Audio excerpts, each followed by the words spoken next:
Hey friends, welcome back to my channel Life of Lisa। तो during my pregnancy मैंने कुछ एक या दो ऐसा यूएसजी रिपोर्ट आप लोगों के साथ शेयर किया था जहां पे ये प्रॉपरली मेंशन था कि मुझे डिलेड कंसेप्शन हुआ था। अब कई सारे महिलाएं मुझे ये पूछते रहते हैं कि डिलेड कंसेप्शन क्या है, उसमें क्या प्रॉब्लम होता है, वो क्यों होता है, और डिलेड कंसेप्शन की वजह से क्या मुझे ड्यूरिंग प्रेगनेंसी कोई प्रॉब्लम हुआ था, क्या मुझे मेरे बच्चे में कोई प्रॉब्लम है। तो यही सारे डिटेल्स मैं आज इस वीडियो में आप लोगों के साथ शेयर करने वाली हूँ। डिलेड कंसेप्शन क्या है, उसके साथ साथ मैं और एक इम्पॉर्टेंट बात भी आप लोगों के साथ शेयर करना चाहूंगी।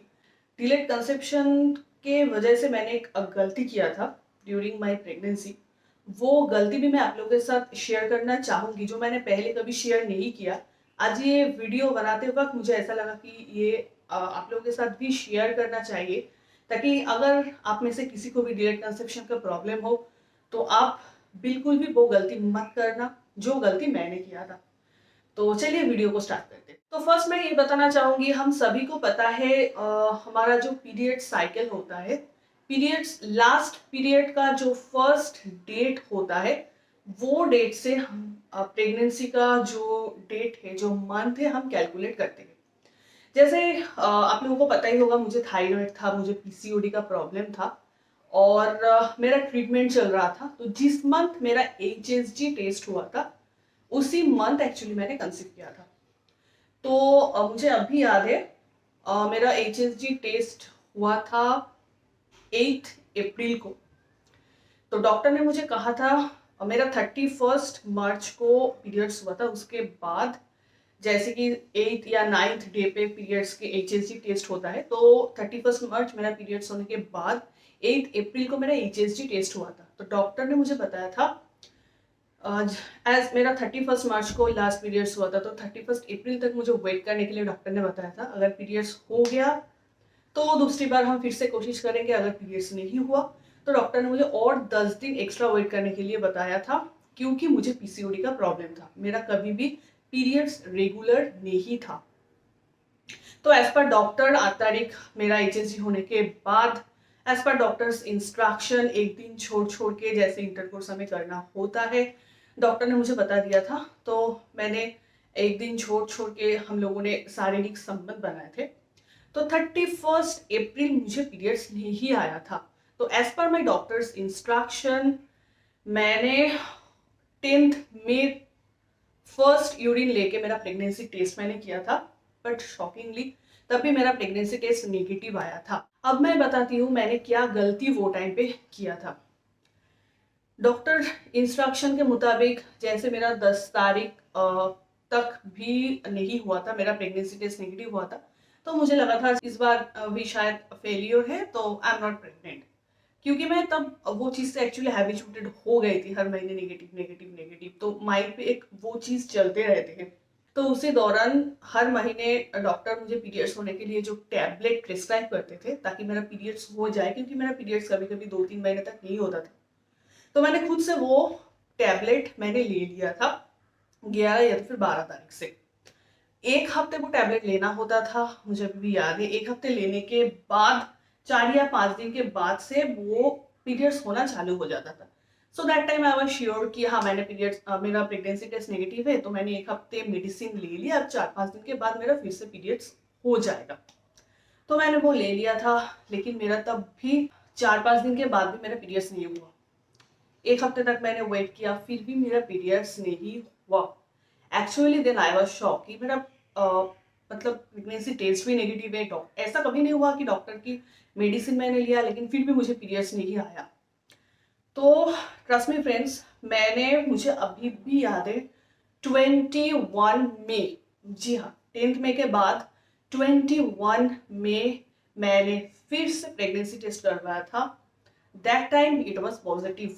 तो मतलब 31 मार्च, ध्यान से सुनना, 31 मार्च मेरा लास्ट पीरियड्स हुआ था। 8 अप्रैल मेरा एचएसडी टेस्ट हुआ था। 31 अप्रैल मुझे पीरियड्स नहीं आया। 10th मई मैंने फर्स्ट प्रेगनेंसी टेस्ट किया, इट वाज नेगेटिव। मैंने पीरियड्स का मेडिसिन लिया, फिर भी मुझे पीरियड्स नहीं आया। 2-3 हफ्ते वेट करने के बाद 21 मई को मैंने फिर से प्रेगनेंसी टेस्ट करवाया and that time it was positive. तो वो टाइम पे एक्चुअली मुझे शॉक लगा था, क्योंकि मैंने एक्चुअली ये बहुत बुजुर्ग के मुख से, मैंने बहुत सारे सीनियर्स के मुंह से ये मैंने सुना है कि इफ़ यू आर प्रेग्नेंट और that time if you are taking the pregnancy वाला जो मेडिसिन है वो आप ले लेते हो तो वो बच्चे के ऊपर असर कर सकते हैं। तो मैंने ये एक्चुअली कभी आप लोगों के साथ शेयर नहीं किया, तो आज मैं मेरा वो हॉरिबल एक्सपीरियंस के बारे में मैं आप लोगों के साथ शेयर कर रही हूँ। मुझे बहुत शौक लगा था, क्योंकि बहुत टाइम कोशिश करने के बाद आपका प्रेगनेंसी टेस्ट पॉजिटिव आ रहा है, तब आप ऐसी कोई गलती कर देते हो जो कि मुझे डॉक्टर ने नहीं बताया था, मैंने खुद से ले लिया था। Because I was frustrated. Test कर 10 दिन के बाद टेस्ट करने के बाद भी इट वॉज नेगेटिव, तो मुझे लगा था हर बार की तरह ये बार भी वो नेगेटिव ही है। एंड दैट टाइम डेस्परेटली मैं डॉक्टर के पास भी नहीं गई थी, बिकॉज मैं इतना फ्रस्ट्रेटेड थी। 1 साल का ट्रीटमेंट करते करते मैं इतना फ्रस्ट्रेटेड थी, तो मुझे लगा था 1-2 महीने का मुझे अभी थोड़ा रेस्ट चाहिए। ऊपर से HSG टेस्ट का बहुत ज़्यादा प्रेशर रहता है, आप लोगों को पता है। It was a painful test. तो मुझे लगा था मैं अभी डॉक्टर के पास नहीं जाऊंगी, डॉक्टर का जो मेडिसिन है वो मेडिसिन से मेरा 2-3 महीने फिर से पीरियड्स होता रहेगा। उसके बाद after taking some rest after 2 to 3 months I will go to the doctor. हाँ, और एक बात मुझे हुआ था, जो C और T जो 2 लाइन आते हैं, जो मतलब यूरिन टेस्ट हम लोग जो करते हैं प्रेगा न्यूज से, वहां पे जो सेकंड लाइन है जो आपकी प्रेगनेंसी को कंफर्म करती है, वो वाला लाइन मेरा बहुत ही फेड रेड लाइन था। तो उसमें भी मुझे थोड़ा डाउट था। तो actually that day I want the appointment of the doctor, but doctor was very busy. आपको 2 दिन पहले से उनका अपॉइंटमेंट लेना होता है, तो मुझे 2 दिन बाद एक्चुअली उनका अपॉइंटमेंट मिला था। तो 2 दिन बाद मैं जब उनके पास गई, डॉक्टर को मैंने बताया, मैं वो प्रेगनेंट से फोटो भी लेके गई थी डॉक्टर के पास, मुझे अभी याद है। तो मैंने डॉक्टर को ये बताया कि 10 तारीख को मुझे नहीं हुआ था, 21st को जाके मेरा प्रेगनेंसी टेस्ट रिपोर्ट पॉजिटिव हुआ है। तो डॉक्टर ने मुझे ये कहा था कि आप इतना सैड क्यों लग रहे हो, this is a very big news, आप 1 साल से ट्राई कर रहे हो, तो फिर आप इतना टेस्ट क्यों हो। तो मुझे एक्चुअली डॉक्टर को बोलने में थोड़ा हिचकिचा रही थी मैं, क्योंकि मैं खुद से मैंने वो गलती की थी। तो मैंने डॉक्टर को बताया था कि मैंने पीरियड्स होने वाली दवा ऑलरेडी ले लिया है। आपने जो दवा मुझे प्रिस्क्राइब किया था, मुझे मेडिसिन का नाम याद नहीं है क्योंकि वो बहुत दिन पहले की बात है। तो डॉक्टर ने मुझे देख के यही बताया, कुछ डॉक्टर ने मुझे यही बताया था, इसमें टेंशन लेने जैसी कोई बात नहीं है, कुछ नॉर्मल प्रोजेस्टेरॉन हार्मोन ऐसा कुछ रहता है। वो मेडिसिन का कंपोनेंट्स कुछ वैसा ही था जिसमें वो बेबी के ऊपर कोई भी असर नहीं करेगा। लेकिन फ्रेंड्स, मैं आप सब लोगों को यही बताना चाहूंगी, जिन लोगों को मेरी तरह PCOD या फिर बहुत ज्यादा ओवरवेट, या फिर आप लोगों का प्रेगनेंसी में बहुत ज्यादा प्रॉब्लम है, आप लोग ट्रीटमेंट करवा रहे हो बहुत दिन से, मेरी तरह गलती मत कीजिए कि आपका प्रेगनेंसी टेस्ट इस बार नेगेटिव आ गया, आपने 10 दिन बाद करवाया फिर भी नेगेटिव आ गया, तो आपने प्रेगनेंसी का टैबलेट ले लिया। मेरे केस में मुझे कुछ प्रॉब्लम नहीं हुआ था, लेकिन मैंने ऐसे बहुत सारे केसेस में सुना है, आई डोंट नो उन लोगों का क्या टैबलेट रहता है, क्या रहता है। अगर आप वो टैबलेट ले लेते हो, उसमें आपके बच्चे के ऊपर हो सकता है कि असर हो जाए। एज पर माई एक्सपीरियंस मुझे कोई प्रॉब्लम नहीं हुआ है, लेकिन सेफ साइड में रहना अच्छी बात होती है। तो प्लीज वेट, लेट कंसेप्शन भी होता है, जैसे मेरे केस में हुआ था। मैंने आप लोगों के साथ मेरा USG रिपोर्ट शेयर किया था during my whole pregnancy. Periods का डेट के हिसाब से जो डिलीवरी डेट होना चाहिए था, उससे 3 हफ्ते की डिफरेंस थी मेरे एक्चुअल डिलीवरी डेट में। So it was a late conception. तो मैं आप लोग सब लोगों को यही बताऊंगी, मेरी तरह जिन जिन लोगों को प्रॉब्लम है, प्लीज आप लोग वेट कीजिए, या तो फिर अच्छे डॉक्टर के साथ कंसल्ट कीजिए। विदाउट डॉक्टर कंसल्टेशन कोई भी ऐसा स्टेप आप मत लीजिए जिससे बहुत दिन से आप मेहनत करने के बाद अगर आप प्रेग्नेंट हो रहे हो तो उसमें बच्चे के ऊपर कोई बुरा असर पड़े। तो यही मेरी एक गलती है जो मैं आप लोगों के साथ इस वीडियो में मोस्टली आज शेयर करना चाहती थी। तो इसके बाद मैं एज यूजुअल आप लोगों को यही कहना चाहूंगी कि डिलेट कंसेप्शन क्यों होता है। देखिए, मैंने जितना रिसर्च किया है, मैंने जितना डॉक्टर से पूछा है, मोस्टली डिलेट कंसेप्शन होता है डिलेट ओव्यूलेशन के वजह से।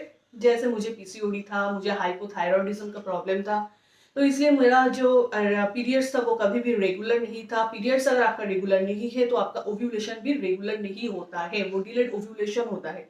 तो अगर आपका ओव्यूलेशन डेट प्रॉपर नहीं है, डिलेड ओव्यूलेशन है, तो उसकी वजह से आपको डिलेड कंसेप्शन हो सकता है।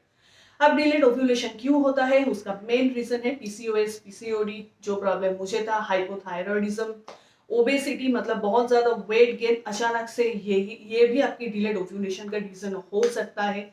स्ट्रेस एक बहुत बड़ी रीजन है डिलेड ओव्यूलेशन का। मेरे टाइम पे मैं भी बहुत ज्यादा स्ट्रेस में थी, क्योंकि मैं 1 साल से ट्राई कर रही थी, मुझे इतना कुछ प्रॉब्लम था, इतना कुछ फेस करना हुआ था, फिर भी I was not pregnant. So stress भी एक बहुत इम्पोर्टेंट फैक्टर है आपके जो आपकी फर्टिलिटी जो सिस्टम है उसमें इफेक्ट कर सकते हैं। इसके अलावा बहुत सारे महिलाओं की वेट अचानक से बहुत कम हो जाते हैं, तो वो भी अच्छी बात नहीं है। हम लोग सोचते हैं कि वेट गेन हुआ है तो ये बहुत बुरी बात है, वेट लॉस करना अच्छी बात है, लेकिन बहुत ज्यादा वेट लॉस भी आपकी इनफर्टिलिटी में हेल्प करते हैं। और इसके अलावा एक्सेसिव एक्सरसाइज, ये भी एक प्रॉब्लम है। मैं तो बहुत ज़्यादा एक्सेसिव एक्सरसाइज नहीं करती थी, लेकिन मुझे डॉक्टर ने बताया था बहुत ज़्यादा एक्सेसिव एक्सरसाइज वो लोग, बहुत हार्ड एक्सरसाइज जो लोग करते हैं, तो उसमें भी ये डिलेड ओव्यूलेशन का प्रॉब्लम हो सकता है। तो अगर आपका इरेगुलर पीरियड्स है, आपको पता है कि आपको थायराइड है, आपको पॉलीसिस्टिक ओवरियन सिंड्रोम की प्रॉब्लम है, तो please go to a good gynaecologist. ये एक प्रॉब्लम है जिसके वजह से आपका डिलेड ओव्यूलेशन होता है। डिलेड ओव्यूलेशन के वजह से ही आपका पीरियड्स में प्रॉब्लम होता है, और उससे आपको डिलेड कंसेप्शन वगैरह ये सब का प्रॉब्लम भी हो सकता है। सो डोंट वरी, ऐसा नहीं है कि आपका डिलेड ओव्यूलेशन है तो मतलब आप कभी भी प्रेग्नेंट नहीं हो सकते। मेरा भी वो प्रॉब्लम था, मुझे बहुत ज्यादा प्रॉब्लम था, मुझे 3-3, 4-4 महीने तक मेरा पीरियड्स बंद रहता था, मेडिसिन दे के मेरा पीरियड्स होना होता था। तो पीरियड्स का डेट कभी भी मेरा एकदम प्रॉपर नहीं था। डॉक्टर मेडिसिन दे के मेरा पीरियड्स का डेट प्रॉपर लाने की कोशिश करते थे, तो इस वजह से मुझे भी डिलेड ओव्यूलेशन का प्रॉब्लम था। डिलेड ओव्यूलेशन की वजह से मेरा डिलेड कंसेप्शन भी हुआ था। अब मैं बात करती हूँ इसमें कोई प्रॉब्लम होता है या नहीं। देखिए, मुझे मेरे ड्यूरिंग जो प्रेगनेंसी साइकिल है मुझे तो कोई प्रॉब्लम नहीं हुआ था।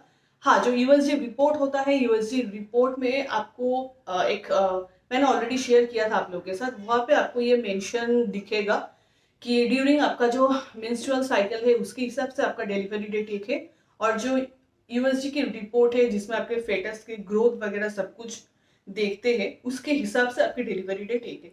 मेरा जैसे 21 डेज का डिफरेंस था, तो ये आपको मेंटेन करना है। हर यूएसजी रिपोर्ट में आपको दिखेगा, उस हिसाब से ही आपको डिलीवरी होगा, तो आपको कैलकुलेट भी उस हिसाब से ही करना है कि आपका डिलीवरी डेट कब होगा, क्या होगा। और यूएसजी वगैरह अभी तो सब कुछ होता है, तो उससे आपको पता चल ही जाएगा कि आपका प्रॉपर डेट वगैरह क्या है।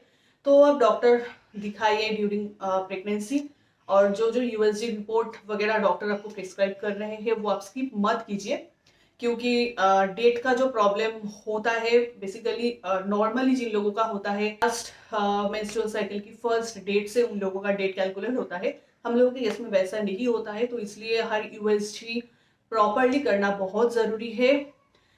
मैंने जैसे मेरा एक्सपीरियंस शेयर किया था, अच्छे लैब से आपको करवाना चाहिए, कोई छोटा मोटा लैब से, प्रॉपर लैब से जहाँ पे अच्छे मेडिकल बैकग्राउंड या फिर अच्छे एक्सपीरियंस कोई भी रेडियोलॉजिस्ट नहीं है, वहाँ से आपको यूएसजी नहीं करना चाहिए।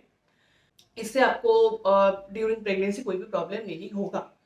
तो आई होप कि महिला मुझे ये पूछते रहते हैं कि मुझे कोई प्रॉब्लम हुआ था या नहीं। जी नहीं, मुझे कोई प्रॉब्लम नहीं हुआ था ड्यूरिंग प्रेगनेंसी। मैंने हर यूएसजी वगैरह सब कुछ मैंने प्रॉपरली किया था, अच्छे लैब से किया था, और मेरे डिलीवरी में भी मुझे कोई प्रॉब्लम नहीं हुआ था। एज पर माई यूएसजी मेरा जो डिलीवरी डेट था उसके 3 या 4 दिन पहले ही मेरा डिलीवरी हो गया था। वो मैंने जो प्रोसेस था वो मैंने ऑलरेडी आप लोगों के साथ शेयर किया था। मेरा जो डिलीवरी का प्रोसेस, मेरा जो डिलीवरी का एक्सपीरियंस था, सारे डिटेल्स मैंने एक वीडियो में आप लोगों के साथ शेयर किया था। आप चाहते हो तो वो रेफर कर सकते हो। आई होप फ्रेंड्स, जो लोग मुझे ये डिलेड कंसेप्शन के बारे में पूछते रहते थे, मेरा एक्सपीरियंस क्या है मैंने आप लोगों के साथ शेयर किया। तो मुझे लगता है आप लोगों का जो सवाल का जवाब आप लोगों को इस वीडियो में मिल गया होगा। अगर फिर भी आप लोगों को जानना है तो मुझे आप कमेंट बॉक्स में मेंशन करके जरूर पूछ सकते हो। तो ये वीडियो अगर आपको हेल्पफुल लगा है प्लीज एक लाइक कर देना, और अगर आपने अभी तक सब्सक्राइब नहीं किया है प्लीज मेरे चैनल को आगे जाके सब्सक्राइब भी कर देना। Thanks for watching life of Lisa. मिलते हैं नेक्स्ट वीडियो पे। Till then bye bye.